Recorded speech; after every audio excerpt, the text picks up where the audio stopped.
Welcome to the eerie hour. Some places don't just haunt you, they wait.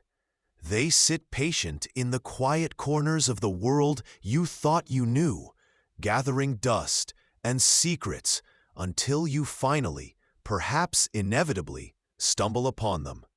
This is the story of such a place, of a subtle shift in the mundane, a tear in the fabric of the familiar, that began not with a bang, but with a silence that felt too loud. It started in the quiet space behind a seldom-used closet, in a house where the floorboards knew your step, but the walls suddenly seemed to hold their breath. If you enjoy descending into the strange and the forgotten, don't forget to like and subscribe, and share your theories below. Now, let's begin. But remember, once the story starts, something always follows. The house is old, yes, but it is familiar old. The way the sun catches the dust motes in the afternoon, the groan of the attic fan, the precise creak on the third stair, these are known quantities. They are the comforting background hum of a life lived within predictable walls. You trace the worn pattern on the armchair with your fingers, a gesture of belonging.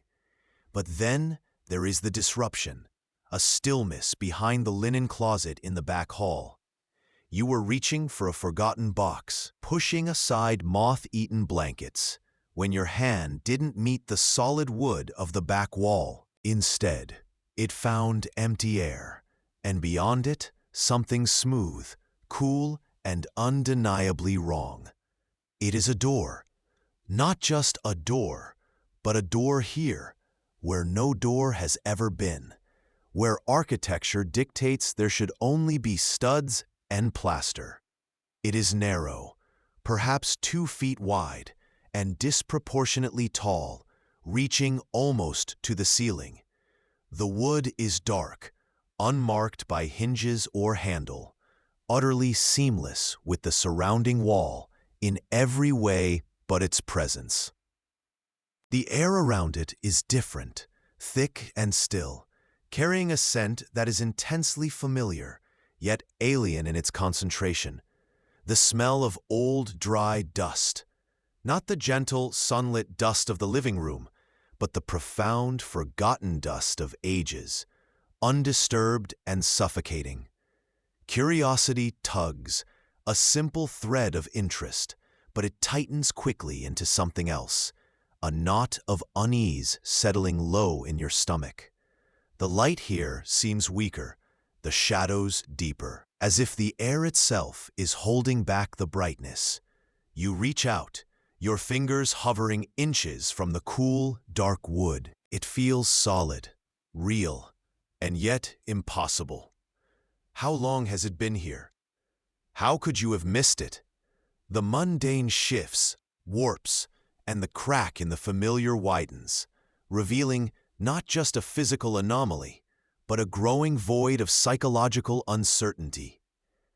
The overwhelming smell of ancient dust clings to you, already feeling less like a scent and more like a physical presence, waiting. The door remains, stubbornly, impossibly. It is no trick of the light, no fleeting hallucination. You touch it now, your fingertips tracing the smooth, cool surface. There are no seams, no latch, nothing to suggest how it might open or even if it can. But the dust, the pervasive, choking smell of old, dry dust is stronger here, emanating from the dark wood itself as if it breathes it out. It coats your tongue, settles in your throat, a constant, subtle reminder of the anomaly. This isn't just air thick with age. It is the scent of things left undisturbed for geological stretches of time. It feels wrong, like breathing in compressed history. The simple curiosity has curdled into a cold, hard obsession. You find yourself drawn back to the narrow hallway at odd hours, standing before the door, just watching it. Watching for what? You don't know. Perhaps for it to disappear as inexplicably as it arrived, or perhaps for it to do something. Last night, you dreamt of dust, miles of it, drifting like snow, burying houses, burying people. You woke up coughing, the acrid taste in your mouth real. The psychological fracture deepens. Doubt about your own perception begins to creep in. Did you really find this door, or did you merely conjure it from some neglected corner of your mind? But the dust smell is there, isn't it? It's in the air now, faintly, even outside the back hall. You can almost see it shimmering in the air. The house, once a place of comfort, now feels like a waiting room. You find yourself listening, straining to hear anything from behind the seamless wood. A shift, a breath, a whisper. But there is only silence, thick and heavy with the scent of ages. This inability to reconcile its presence with reality, this nagging uncertainty of your own mind, feels like a slow surrender. The door isn't just an object, it's a question mark carved into your sanity. And the answer, you suspect, is buried deep in the impossible dust. How long can something wait, holding its breath, before it decides to breathe out? Today, the silence is different. It feels less like an absence of sound and more like a deliberate holding. You press your ear against the dark wood, ignoring the way the dust smell intensifies, becoming almost dizzying. And then you hear it, a faint, almost imperceptible click. It's not loud, barely audible over the rush of your own blood, but it is distinct. It sounds like a tumbler falling into place, or perhaps something settling deep within the wall. Your heart lurches, a physical spasm of fear and exhilaration. The door does something. This is the central uncanny event, the undeniable proof that this is more than just your mind playing tricks. You pull back, eyes wide, scanning the seamless surface for any sign of movement. There is none.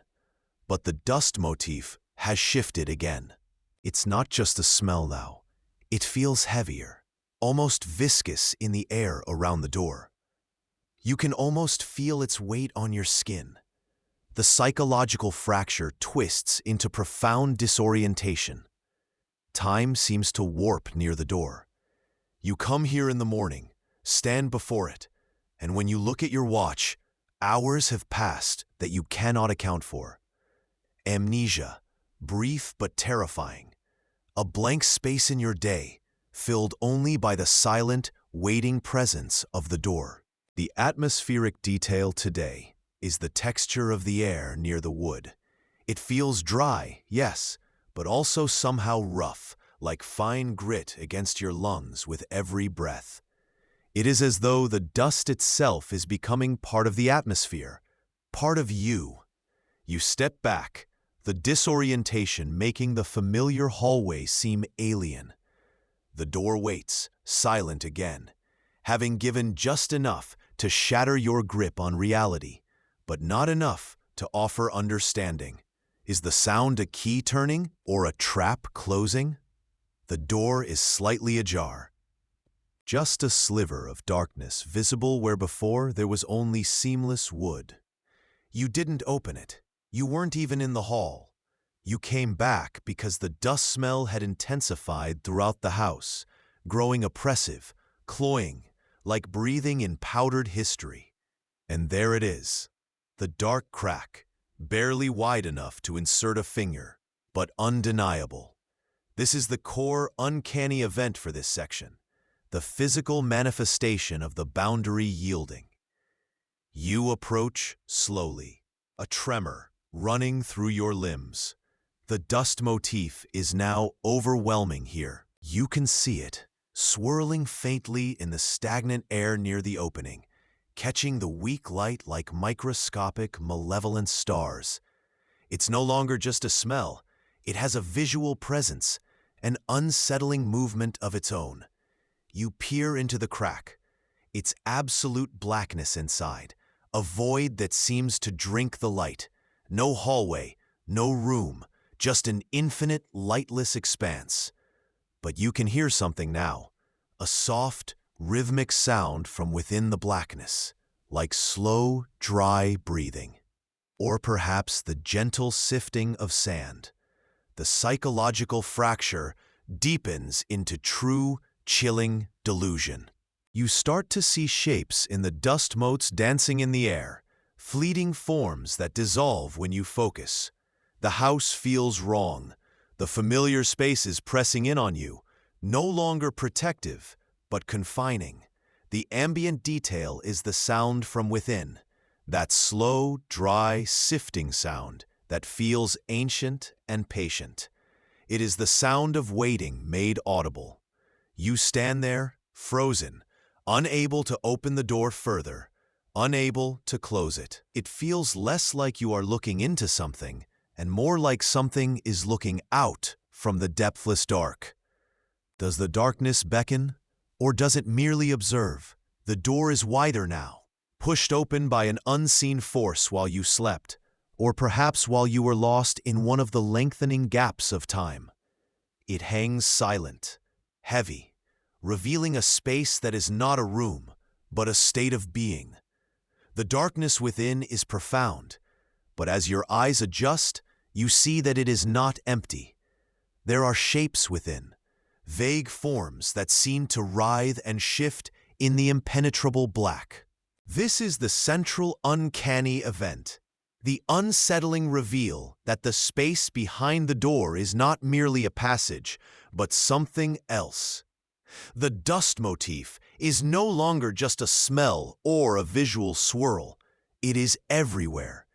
It coats the walls of the hallway, lies thick on the floor, a gray, suffocating blanket. It feels warm to the touch, unnaturally so, and pulses faintly, like fine silt stirred by an invisible current.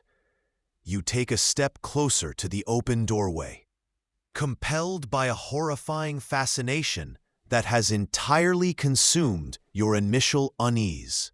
The psychological fracture has shattered your sense of self. You feel detached, observing your own actions as if from a great distance. Who is the you walking towards the lightless void? You no longer feel entirely present in your own body. The atmospheric detail is the palpable pressure emanating from the opening, a heavy, invisible weight that makes breathing difficult, even without the choking dust. The rhythmic sound from within is louder now, clearly a dry, rasping inhalation and exhalation, incredibly slow, impossibly large. It fills the hallway, fills the house, seems to fill your very lungs. You stand at the threshold, the dust coating your skin, the warm pulse beneath your feet.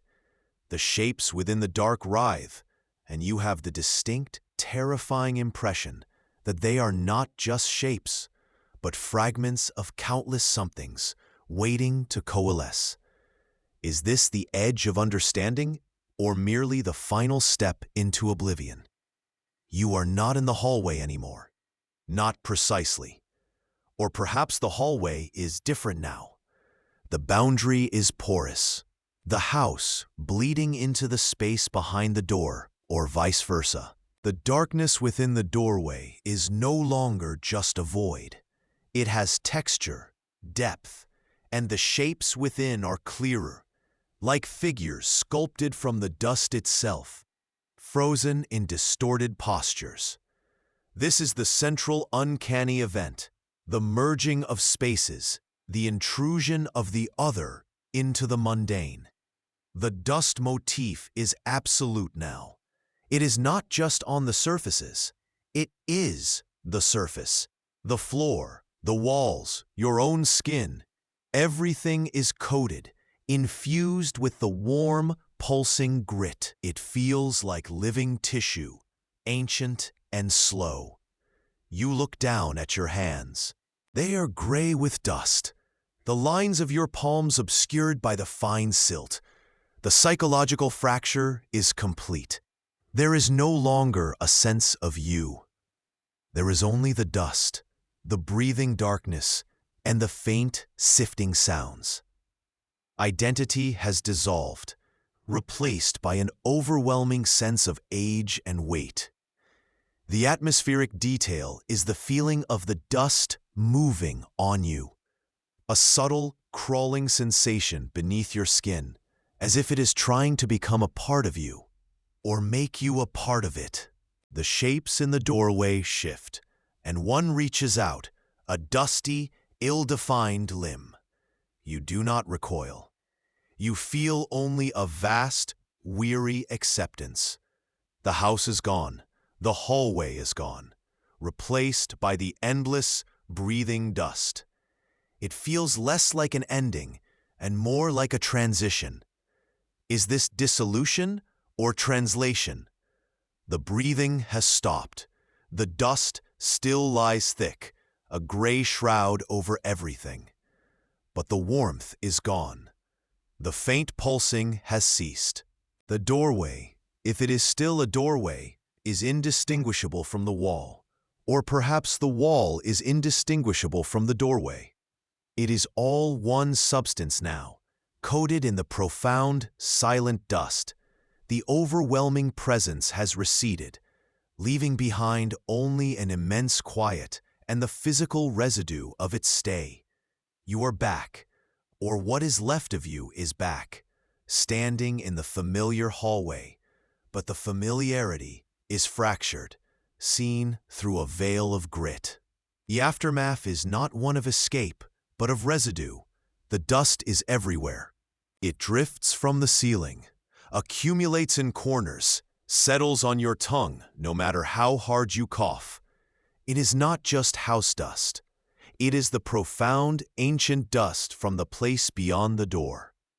It is a constant physical reminder of the encounter, a layer between you and the world that will not wash away. Psychologically, you are irrevocably changed. The sense of self is fragile, punctuated by vast empty spaces where time was lost. Reality feels thin, a stage dressing that could be pulled away at any moment to reveal the breathing, dusty void beneath. Unanswered questions press in. What was behind the door? Was it a place, a creature, a state of being? And what did it do? Did it take something or leave something behind? The recurring motif of dust is no longer a symbol. It is the landscape of your new existence, a silent, clinging testament to the breach. It coats your dreams, fills your memory, and settles deep within your bones. The house is quiet now, but it is the quiet of something that has exhausted itself, or perhaps the quiet of something waiting to breathe again. And if you hear it again tonight, don't answer. Not yet. Welcome to the Eerie Hour. Some places don't just haunt you, they wait. They are the forgotten corners, the spaces between heartbeats, the thresholds you cross without knowing you've stepped off the map. They exist just beyond the veil of the ordinary, humming with a frequency the waking world prefers to ignore. Tonight, we listen to that hum. We trace the subtle shifts in reality that pull you into somewhere else, somewhere undeniably wrong. If you enjoy descending into the strange and the forgotten, don't forget to like and subscribe, and share your theories below. What do you think lives in the quiet static? What secrets are written in the dust? Now let's begin. But remember, once the story starts, something always follows. The air in the unused room tasted of something forgotten, something that had settled into the fibers of the old carpet and clung to the faded wallpaper like a memory made physical.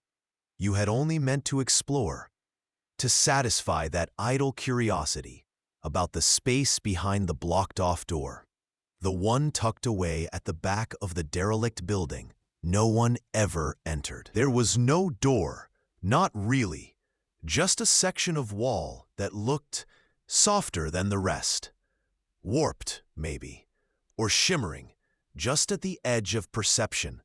It hummed faintly, a sound like tired electricity, low and persistent beneath the sighing wind outside. It wasn't a conscious decision, not truly, but your hand reached out, drawn by the strange pull, by the way the motes of thick, ancient dust seemed to dance in the air current that wasn't there. Swirling towards that particular spot, a flicker of unease rippled through you, a chilling premonition that felt like a lost fragment of a nightmare you hadn't yet had. The dust settled on your skin, feeling strangely warm, oddly heavy.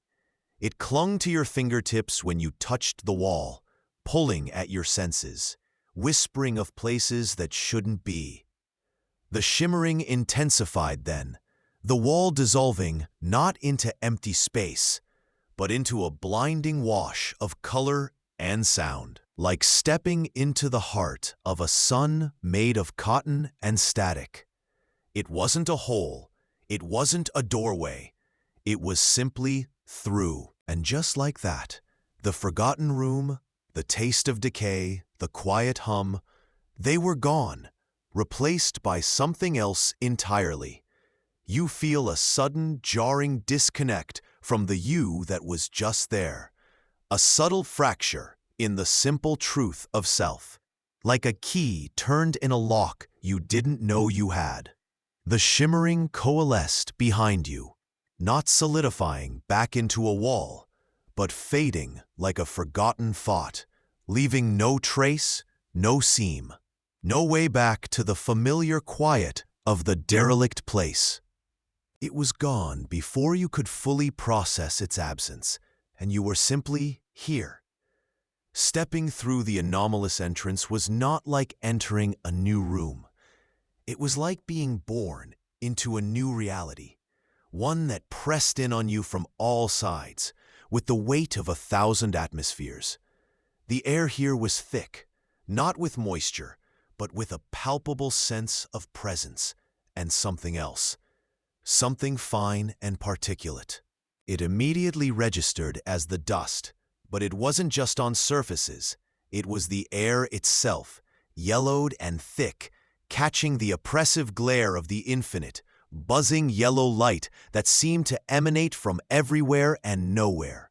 The buzzing was the first thing that assaulted your ears, a relentless, low-frequency hum that vibrated in your bones, a sound that felt both mechanical and organic, like a dying machine or a trapped insect the size of a building. The walls stretched away in every direction, an endless repetition of stained, peeling yellow wallpaper. Or perhaps it was yellow paint. The oppressive light made it impossible to tell, blurring the edges of everything into a sickening, jaundiced haze.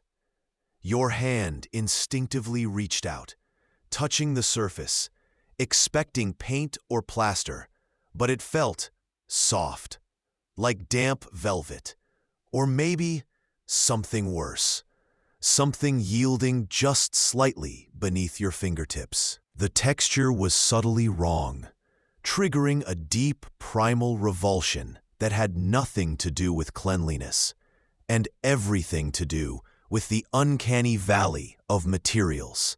This place had no corners, no discernible features, just the endless plain of the yellow walls stretching into infinity, mocking the very concept of distance. You turn, expecting to see the entrance you just came through, expecting to see anything that signifies a boundary. But there is only more yellow, more oppressive light, more wall stretching endlessly. The realization slams into you with the force of a physical blow. There are no exits, not conventional ones.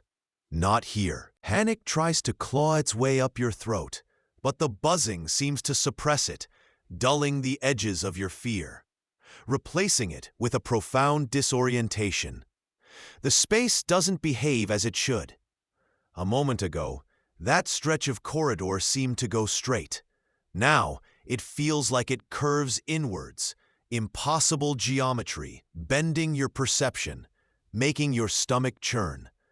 The yellow dust is everywhere, coating the floor, the walls, settling on your clothes and skin. It smells faintly sweet, like decay and old photographs, and you can feel it settling in your lungs with every breath, gritty and unwelcome. It feels like the place itself is shedding its skin, or maybe it is the skin, and the dust is just the detritus of its impossible existence. From somewhere far off, beyond the oppressive hum, you hear a faint sound, a scraping, or maybe a whisper that the buzzing distorts into something unrecognizable. Was it real, or just the hum playing tricks on your mind? The endless yellow stretches, indifferent, holding you in its suffocating, static embrace. The walls do not hold secrets. They are the secret, and you are inside. The scraping sound returned, a little clearer this time. Definitely not a trick of the buzzing. It came from down one of the endlessly receding yellow corridors. A sound like bone on concrete, rhythmic and slow.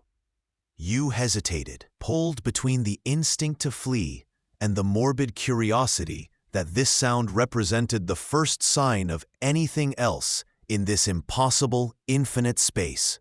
The light, always the oppressive yellow, seemed to thicken in the direction of the sound, making the air shimmer as if viewed through heat haze. You take a step, then another, drawn towards the disturbance in the suffocating quiet. The floor beneath your feet is soft, giving slightly with each step, covered in a fine, almost talc-like layer of yellow dust that puffs up with each movement, swirling around your ankles before settling back down. It feels strangely alive, clinging to your shoes, coating your skin like a second layer. As you move deeper into the yellow expanse, the non-Euclidean nature of the space becomes more pronounced.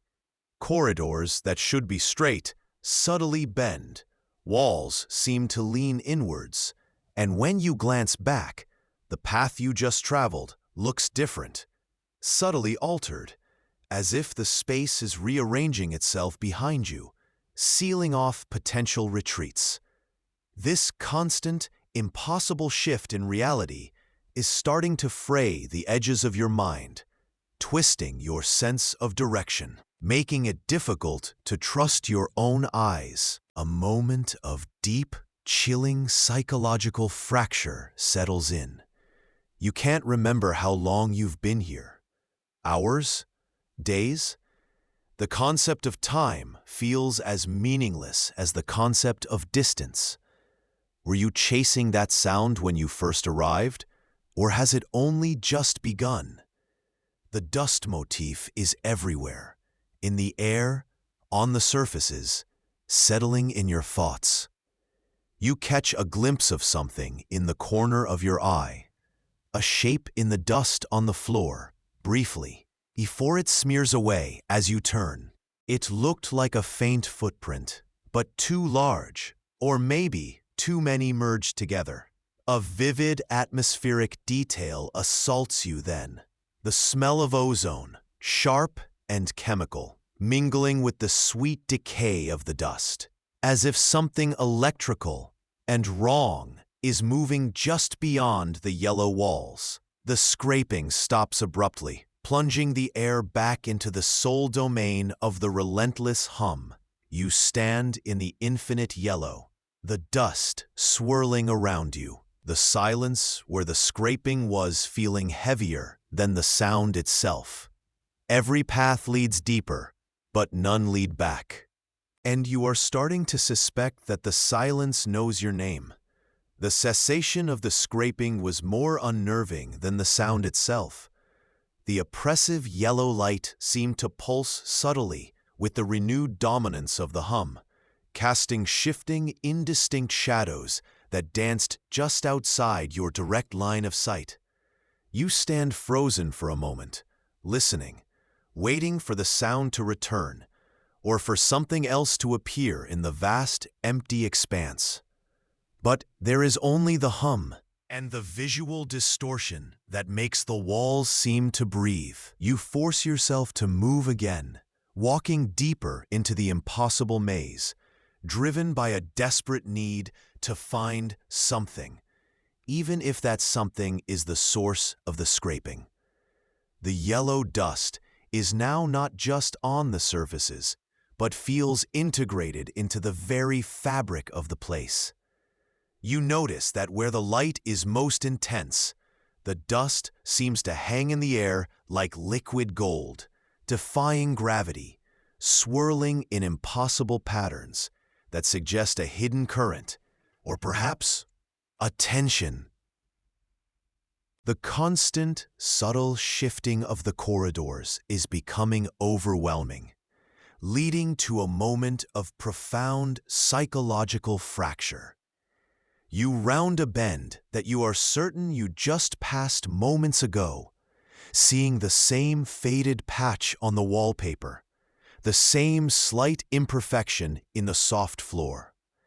It's a terrifying loop, the space folding in on itself, not just spatially, but temporally, trapping you in a pocket of non-existence. Doubt gnaws at you. Are you moving at all? Or are you simply experiencing the same segment of infinite corridor over and over, your mind looping as much as the space itself? The dust tastes like metal on your tongue now, sharp and bitter. Another vivid atmospheric detail that suggests something inorganic and hostile is mixing with the organic decay. The uncanny event occurs without warning. A single, disembodied cough echoes down the corridor to your left, wet and close, far too close for the sound to have traveled from any discernible distance. It is human, undeniably human, yet the sound is wrong, strained, as if coming from lungs filled with dust. You spin towards the sound, your heart hammering against your ribs, but there is nothing there but the endless yellow walls stretching into the haze. The cough hangs in the air for a moment, a terrifying counterpoint to the hum, then fades. The dust motes in the air seem to settle just slightly, as if whatever coughed has retreated back into the fabric of the place. This place does not just exist, it watches. And it is starting to imitate sounds it has heard before. The memory of the cough lingers, a phantom tickle at the back of your own throat. It felt too close, too personal, as if the place itself had manifested the sound right beside you. The constant, silent observation from the yellow walls, from the omnipresent light, is becoming unbearable. You feel like an exhibit in a museum, designed by a mad god, every movement tracked, every thought potentially known. The air grows warmer, heavy with that metallic, dusty scent, a vivid atmospheric detail that presses down on you, making it difficult to breathe freely. The corridors seem to narrow slightly ahead, drawing you deeper, or perhaps just illusion. Your psychological state teeters on the brink. The constant disorientation, the looping spaces, the impossibility of it all is pushing you towards a breaking point. You start whispering to yourself, fragmented thoughts, questions without answers, just to hear a sound that isn't the hum or a mimicry of distress. The dust motes in the air are denser here, swirling in intricate, deliberate patterns, no longer seeming random. This is where the recurring motif becomes truly uncanny. You notice that some of the swirling dust patterns seem to coalesce for the briefest moments into indistinct shapes, too fleeting to identify, but suggesting form, suggesting life within the dust itself. They dance just outside your peripheral vision, retreating whenever you look directly at them. The central supernatural event occurs then, subtle but terrifying in its implication. You hear a faint rustling sound directly behind you, like silk dragging across the soft floor. You whip around, expecting to see something, but there is nothing. Only the yellow walls stretching into infinity, the dense, swirling dust, and the oppressive light. Yet, just for a split second, you feel a distinct pressure on your back, as if something brushed against you, a fleeting touch that is gone before you can register it. It feels like a hand, dry and powdery, composed entirely of the omnipresent yellow dust. It was a phantom touch, or was it? Was the dust not just residue, but the manifestation of whatever lives here? The hum seems to deepen in pitch, filling the silence that follows, feeling almost triumphant. You are not alone. Not anymore. And the dust knows your texture now. It learns by touch. The phantom touch on your back fades, but the unsettling sensation lingers, a chilling reminder of the unseen presence that inhabits this place. The intense density of the dust motes begins to lessen as you continue. Or perhaps the space itself shifts around you, leaving the area of palpable presence behind. The humming seems to recede slightly as well, though it never truly disappears, leaving a quiet ache in your ears. The oppressive yellow light remains, unwavering, but feels less aggressive now, more like a constant state of being than an active assault. You walk, no longer driven by curiosity or panic, but by a weary, persistent momentum, the goal of finding an exit replaced by the simple act of putting one foot in front of the other in the endless yellow. The moment of intense psychological fracture passes, leaving behind a hollowed-out sense of calm resignation. You have stopped questioning the impossible geometry, the looping corridors, the fleeting sounds and touches. This is simply how things are here.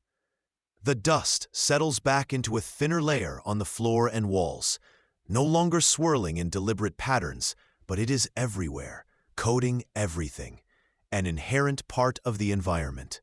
It no longer feels like something foreign that has settled here, but like the very air you breathe, the very essence of this space. The recurring motif of the dust has shifted.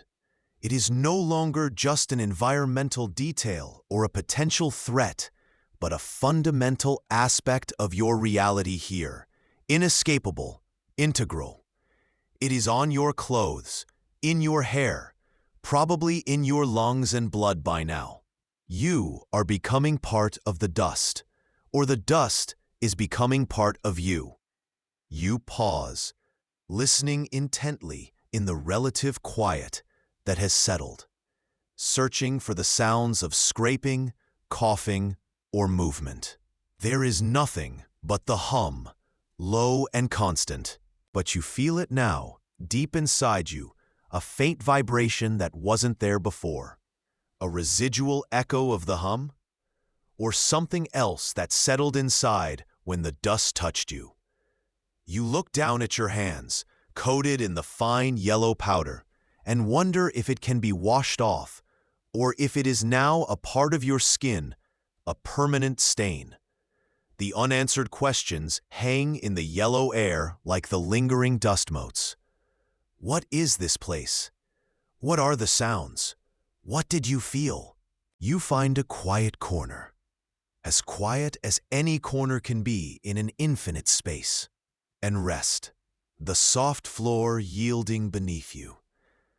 The yellow light watches, silent, patient. You close your eyes, but the light persists behind your eyelids. The hum continues, inside and out. And if you hear it again tonight, don't answer. Not yet. Welcome to the Eerie Hour. Some places don't just haunt you, they wait. If you enjoy descending into the strange and the forgotten, don't forget to like and subscribe, and share your theories below. Now, let's begin. But remember, once the story starts, something always follows. The house breathes around you. It is not a gentle inhale and exhale, but a slow, suffocating constriction, like ribs tightening around the chest. You stand in the foyer, the air thick and cold, smelling faintly of something damp and green, like moss growing in a forgotten cellar. Dust motes hang in the single shaft of gray light, filtering through the grimy fanlight above the door, dancing in a slow, deliberate waltz. The floorboards beneath your worn shoes feel strangely soft, yielding slightly, as if the wood itself is tired. Above, the ceiling stretches into shadow, hiding whatever secrets the upper floors hold. A profound silence presses in, deeper than just the absence of noise. It feels like a presence that has just finished speaking and waits for a reply. You take a hesitant step further inside, and the house accepts you with a low, creaking sigh from somewhere in its foundations. This house, they said, had been empty for decades, its history swallowed by neglect and rumor. But emptiness should feel hollow, airy. This feels full, heavy with unseen weight. Your hand drifts towards the tarnished brass doorknob behind you, a sudden, irrational urge to flee seizing you.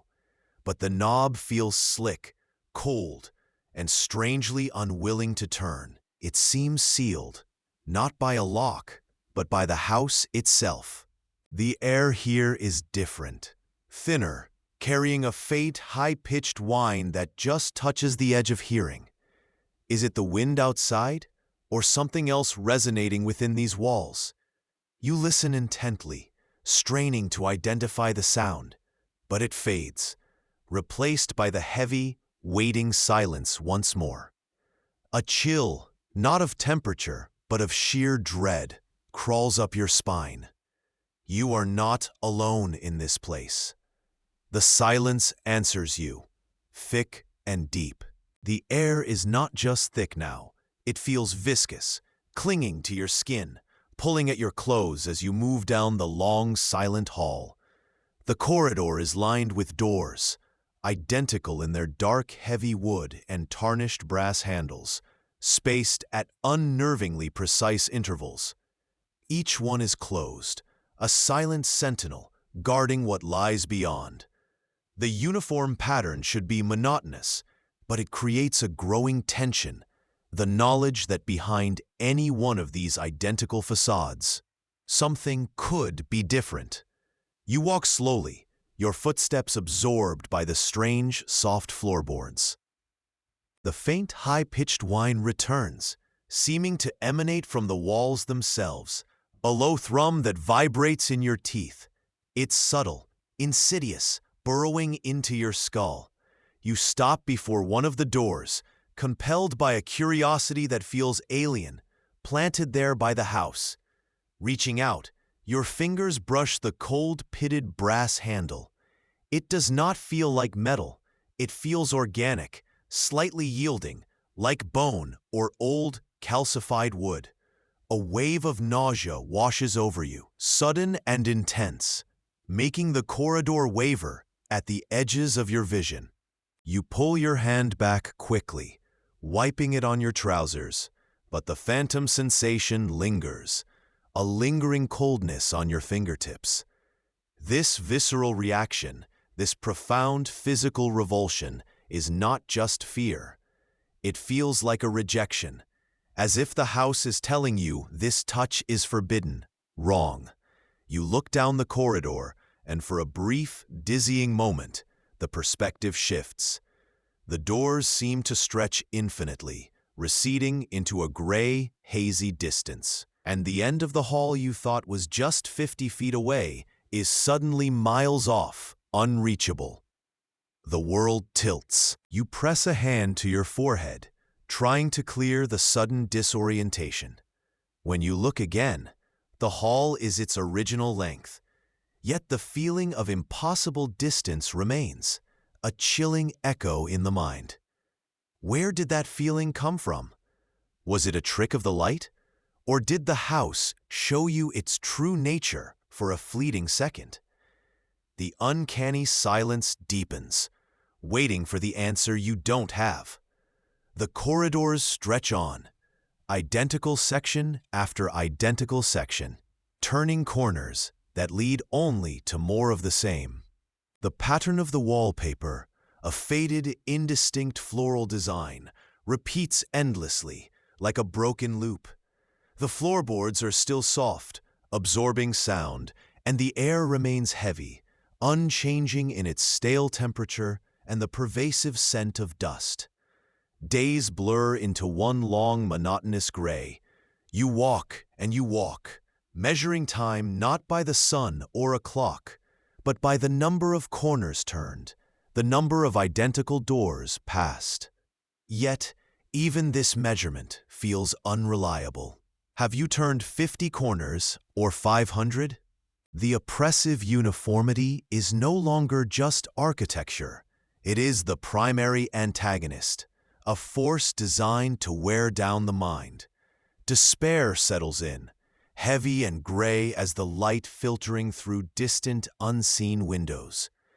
You try to rationalize the impossible layout, drawing mental maps that fold in on themselves, creating Escher-like structures that make no logical sense. How can a house be infinite? The thought itself feels dangerous. This endlessness is a slow decay, and you feel your own memories starting to fray at the edges. When did you arrive? Why? The initial purpose for being here feels hazy, unimportant compared to the sheer, draining fact of the walking. Dust coats everything, a thick velvety layer on the doors, the baseboards, the floor, and the very air you breathe feels made of it. It's a tangible symbol of stagnation, of time standing still, or perhaps ceasing to matter. It gives everything a yellowish cast in the dim light, a sickly hue that feels like the color of endless waiting. As you trail a finger through the dust on one wall, you notice a faint break in the pattern, a small scuff mark that doesn't belong. It is insignificant, yet it draws your attention completely. You lean closer, studying the wall, and that's when you see it.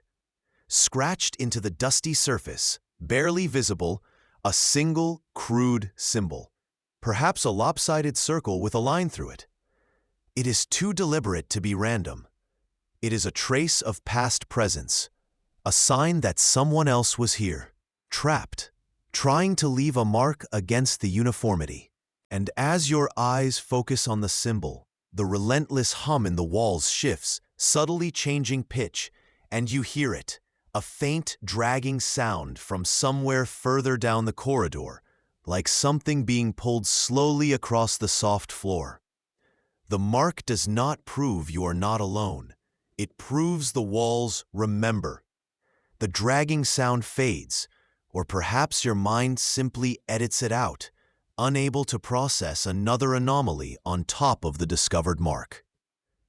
You trace the crude symbol again with your finger, the dust clinging to your skin. The mark is a disruption, a tiny rebellion against the house's perfect, terrible order. It feels like a key, though it unlocks no physical door.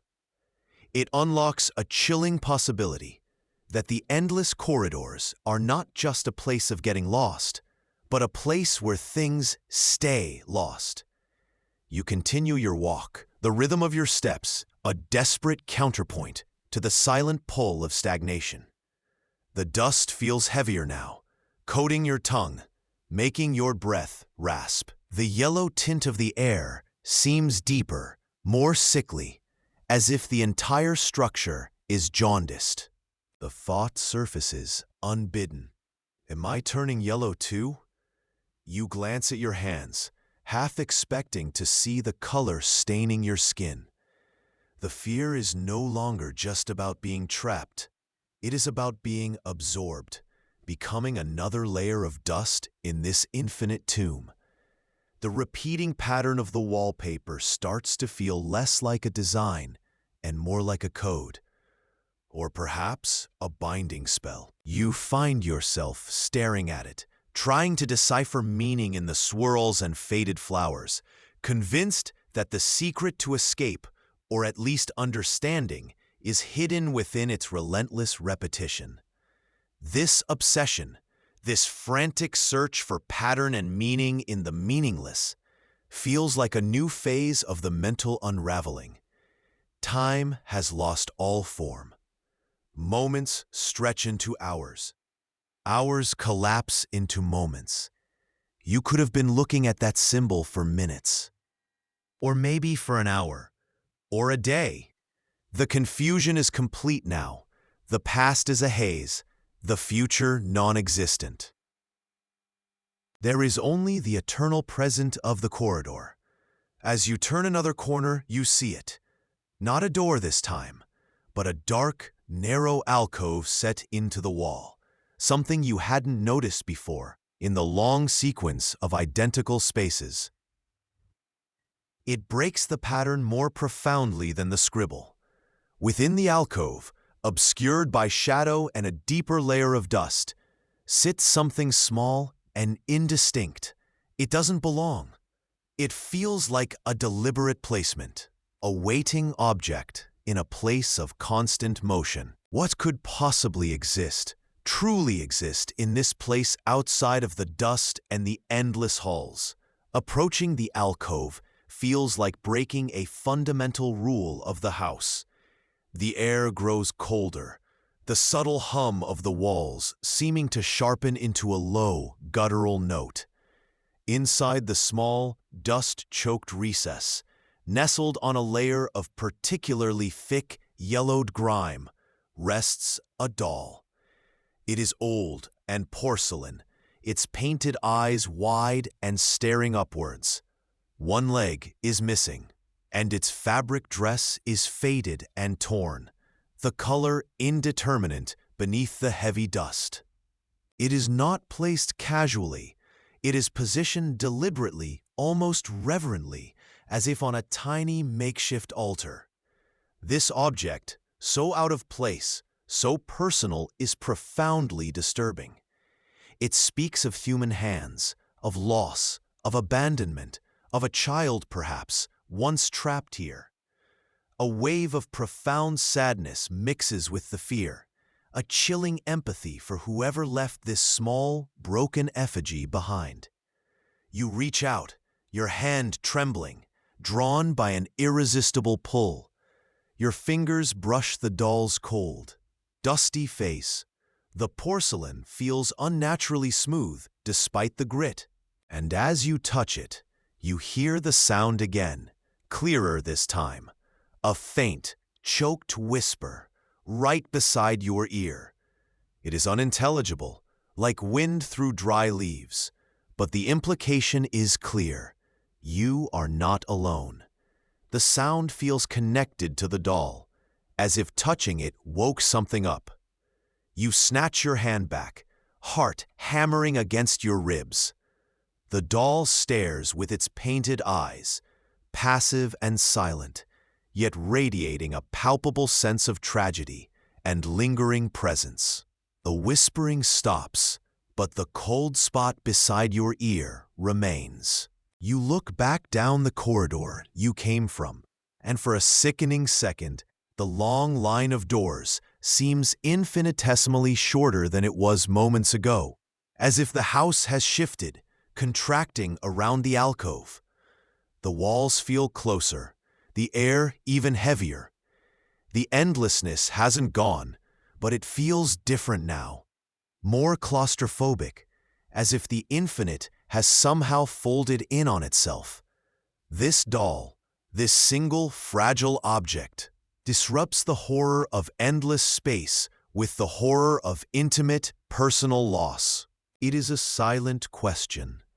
What terrible thing happened here that a child's doll became its only witness? You leave the doll in its dusty alcove, unable to take it, unwilling to disturb its silent vigil further.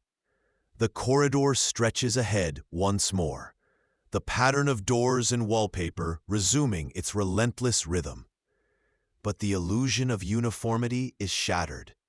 Now, every door seems to hold a hidden story, every shadow a potential hiding place. The whispering silence feels heavier, pregnant with unseen things. The memory of the doll's painted eyes and the felt whisper clings to you, a cold weight in your chest. You walk, but the purpose feels lost, replaced by a desperate need to simply keep moving, as if stopping means being overtaken by the dust, the silence, the things that whisper. The yellow light seems to deepen, staining the air, the walls, everything a uniform sickly ochre. It is the color of decay, yes, but also the color of old photographs, of fading memories, of things left behind. The dust is no longer just dirt. It is the residue of time, of lives lived and lost within these impossible walls. You notice now that the dust forms subtle patterns on the surfaces, swirling shapes that seem almost deliberate, like forgotten sigils. Are they natural accumulations, or are they being formed by something? The thought is unsettling, adding another layer of dread. The relentless hum of the house is your only constant companion, a low frequency that seems to resonate with the vibration of your bones. It feels less like a sound and more like the house's internal state, its slow, grinding process. Time is an irrelevant concept here. You could have been walking for days, weeks, maybe longer. The past feels like a dream, hazy and unreal. Doubts about your own identity begin to creep in. Who were you before this? What was your name? The details are slipping away like dust through fingers.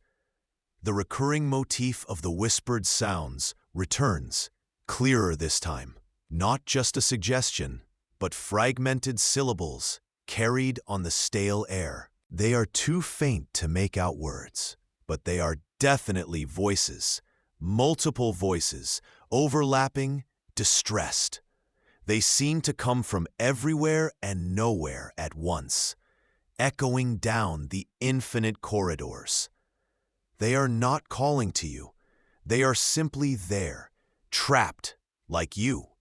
Their attempts at communication swallowed by the oppressive space.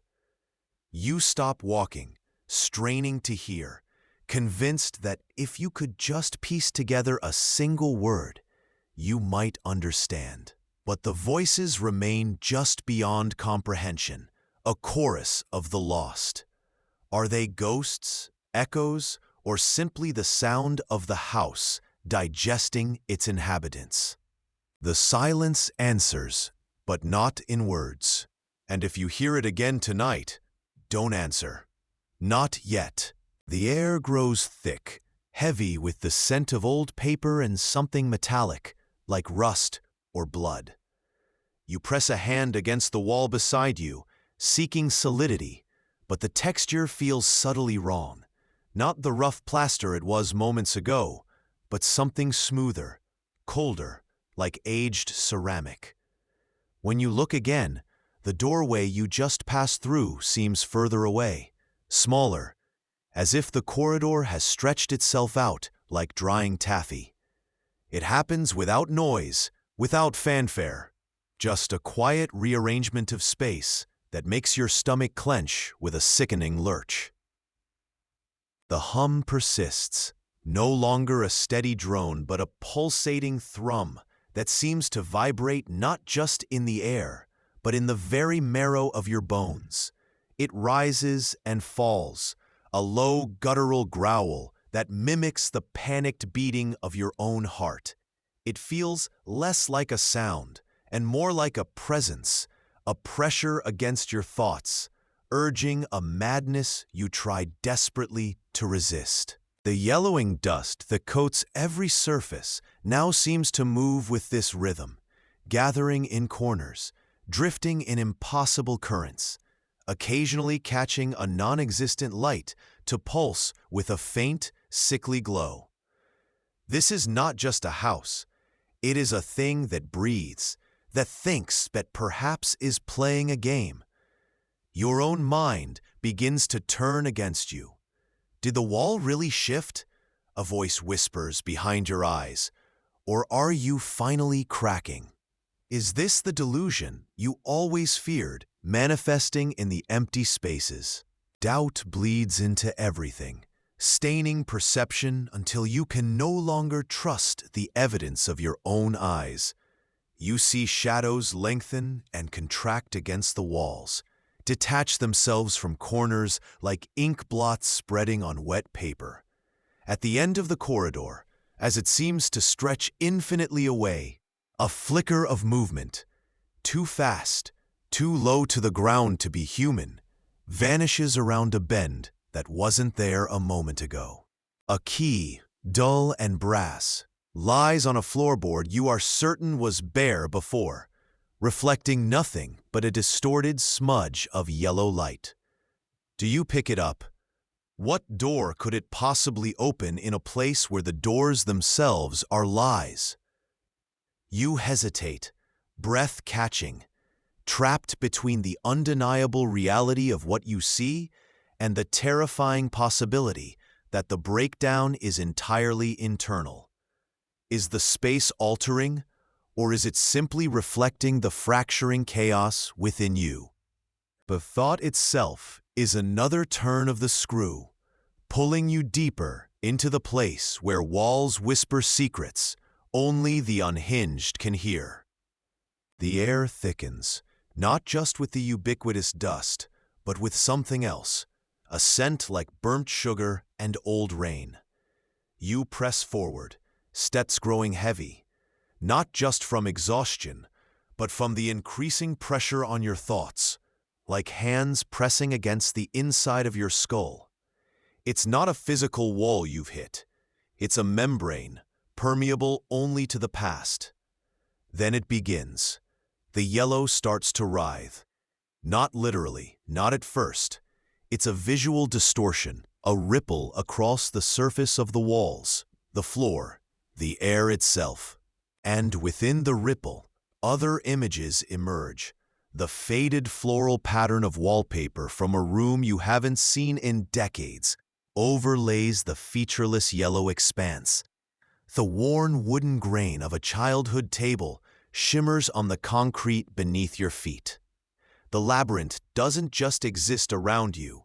It begins to wear the skins of forgotten places.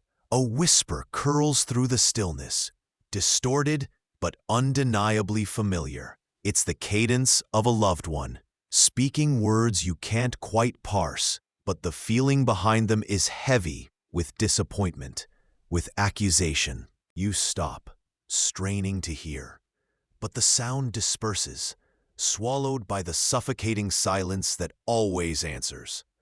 This is the uncanny event, the environment itself becoming a projector of your deepest fears and guilts.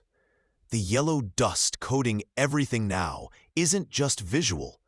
You taste it on your tongue, gritty and sour. It clings to your eyelashes, blurring the already unstable vision, making it harder to discern what is truly here and what is being imposed. Time fractures. How long have you been standing here, watching the walls bleed memory? Minutes? Hours? Days? The concept loses meaning in the face of this relentless, yellow-tinged onslaught of your own past. This blurring is the psychological fracture. You reach out to touch the shimmering wood grain on the floor, half expecting the familiar splintery feel, but your fingers meet only the smooth, dusty concrete. A wave of nauseating doubt washes over you. Are these real memories? Or is this place creating simulacra, pulling fragments from the collective unconscious, or worse, planting them fresh? The recurring motif of yellow has become overwhelming. Not just a color, but a tangible, suffocating presence, a symbol of everything inescapable, your history, your regrets, and the impossible reality you inhabit. Another voice, fainter this time, a child's voice, humming a tune from a lullaby you thought you'd forgotten. It echoes from a corridor that wasn't there a moment ago, layered with the phantom smell of freshly cut grass and distant rain. It draws you forward, a siren song, leading into a place that promises familiarity but feels utterly wrong. You follow, because there is nowhere else to go, because the alternative is to stand still and be consumed by the yellow dust and the screaming silence. The corridor ahead seems to narrow, plunging into an even deeper shade of ochre, and for a fleeting moment, you see something at its end that looks like a door, but it shimmers with an uncertain light, an ambiguous line between escape and something far, far worse. Welcome to the eerie hour. Some places don't just haunt you, they wait. They sit quiet and patient, gathering dust and forgotten moments until the right breath stirs them, pulling you in with a promise of something ancient and unknown. If you enjoy descending into the strange and the forgotten, don't forget to like and subscribe, and share your theories below. Now, let's begin. Remember, once the story starts, something always follows. The house stands. The house stands, quiet, under a sky the color of bruised paper. You step over the threshold, and the air changes. It's not colder, exactly, but it feels used, like air that has been breathed by too many people over too many years, holding on to the residue of their lives, their fears. A low hum begins somewhere deep within the walls, a vibration more than a sound, a frequency that resonates in your teeth. It's subtle at first, easy to dismiss as old pipes or the distant thrum of traffic. But once you notice it, it's impossible to ignore. It feels like a constant. Low-grade static, building behind your eyes. You walk further inside. The rooms are too large, too empty, too yellow. The walls are a peeling mustard color.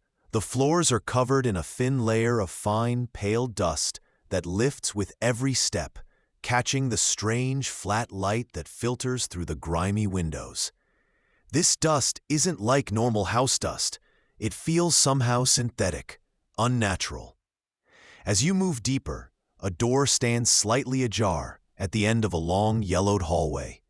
It's just a plain wooden door, unremarkable, but the hum seems to intensify around it, and a flicker at the edge of your vision makes you pause.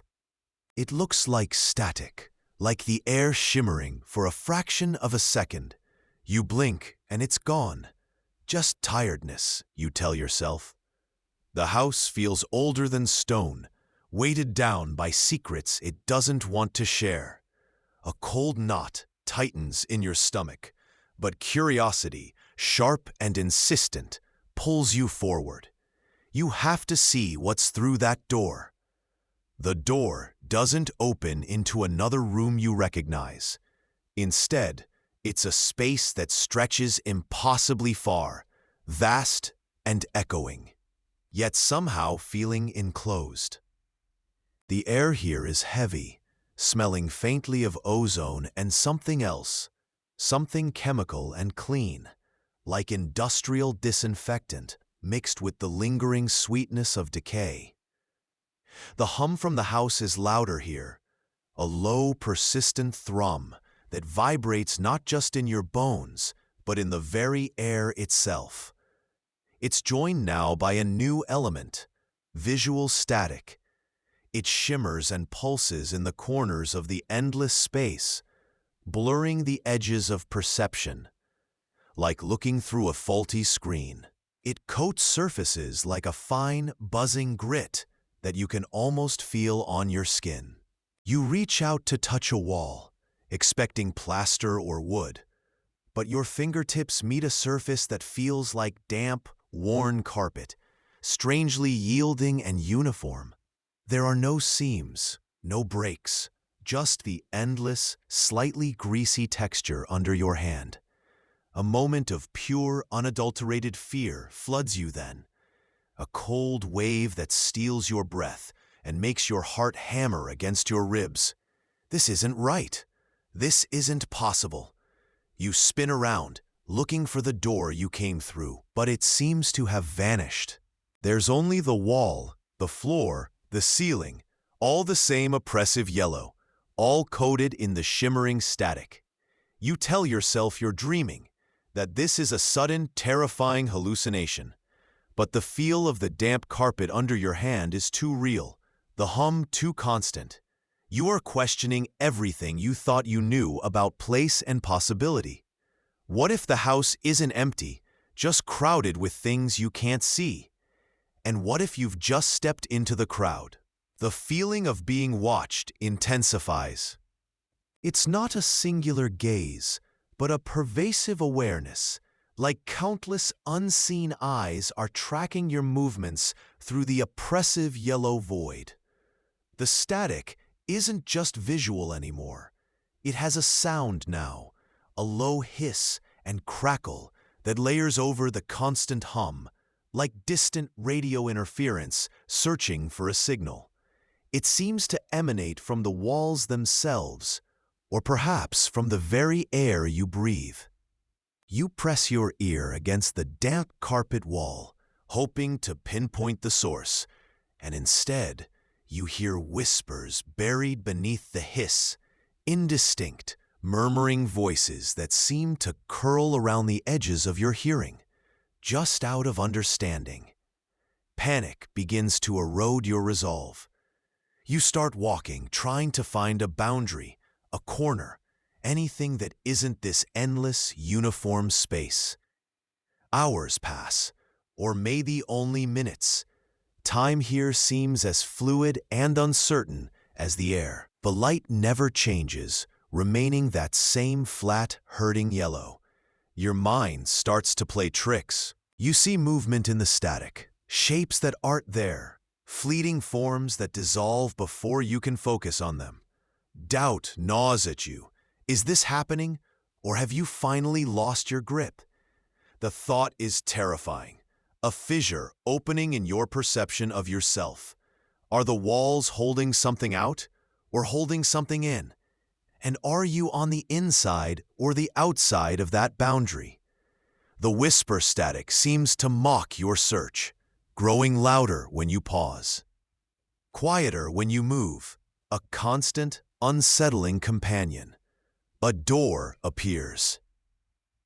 It simply is, standing solid and brown against the vibrating yellow wall, where seconds before, there was nothing but the endless, damp carpet.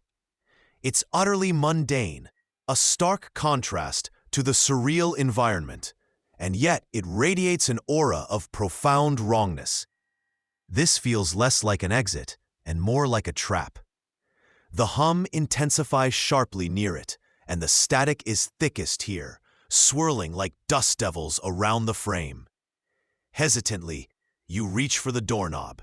It's cold, smooth metal, jarringly real against the unnatural texture of the wall.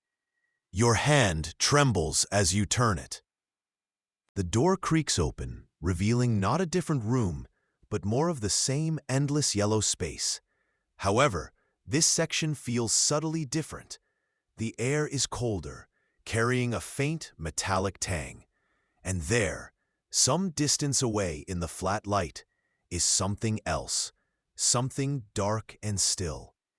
It's difficult to make out through the shimmering static, but it appears to be a figure, standing motionless, facing away from you. A moment of raw terror seizes you. This place wasn't just empty. It wasn't just a void. There are things here, things that stand and wait. Your breath hitches. You want to slam the door shut, run back into the familiar, oppressive yellow, but your feet feel rooted to the spot. The static around the figure seems to pulse, mimicking a heartbeat. Is this an exit, or just another door? The cold metal of the doorknob feels heavy in your hand, a tangible anchor in a world without substance. The figure doesn't move, but the feeling from it shifts. It's no longer passive observation. It feels active, intent, like a predator measuring distance. You can't see details through the static, just the dark silhouette against the yellow. The air around you feels suddenly thin, hard to draw into your lungs. The hum here is a painful shriek at the edge of your hearing, a high-pitched whine that seems to scrape against your sanity. It's not just noise anymore. It feels like information, corrupted and hostile, flooding your mind. Your reflection catches your eye in the polished surface of the doorknob you still cling to. For a terrifying second, the face staring back is not yours. It's indistinct, blurred by the static that seems to cling to everything. But it is unmistakably wrong. Elongated, featureless, staring with an intensity that chills you to the bone. Then, it's gone, replaced by your own pale, sweating face. But the image lingers, a crack in the mirror of yourself. You stumble back from the open doorway, away from the static-shrouded figure and the impossible reflection, a strangled cry catching in your throat. The walls of this space seem to warp around you, the yellow surfaces rippling like disturbed water. You are losing hold, losing yourself. The boundary between you and this place is dissolving. When you scream, does the sound belong to you, or does it become part of the hum, part of the static that fills this space, waiting? You sit, not in the endless yellow, but under a sky the color of bruised paper. The house is gone, or perhaps you are. It's difficult to be sure. There was a way out, a threshold you stumbled back across, but the air here still feels used, still holds that faint, chemical sweetness beneath the scent of damp earth. You made it back, you tell yourself. You are safe. But the quiet is too loud. In the silence, you can still hear it. The low, constant hum, vibrating in your teeth, a ghostly echo of that impossible place. And the static, it's everywhere now, if you look hard enough. Not just in the corners of your vision, but clinging to surfaces. You see it in the dust motes dancing in a sunbeam, shimmering with that same unnatural light. The walls of your own home seem subtly wrong, the color of them sometimes shifting towards that sickly yellow, the texture briefly feeling like damp, worn carpet under your fingertips. You check doors, windows, mirrors, searching for the impossible, always finding only the familiar, yet it feels thin, easily torn. The experience is a scar etched onto your mind, leaving you perpetually off balance, forever questioning the solidity of the world around you. You are haunted, yes, but it feels more like an infection that has changed the way you perceive reality. The backrooms weren't just a place you went to. They were a state of being that followed you back, a contagion of static and silence. You can never truly trust what you see or hear again. And if you hear it again tonight, don't answer. Not yet.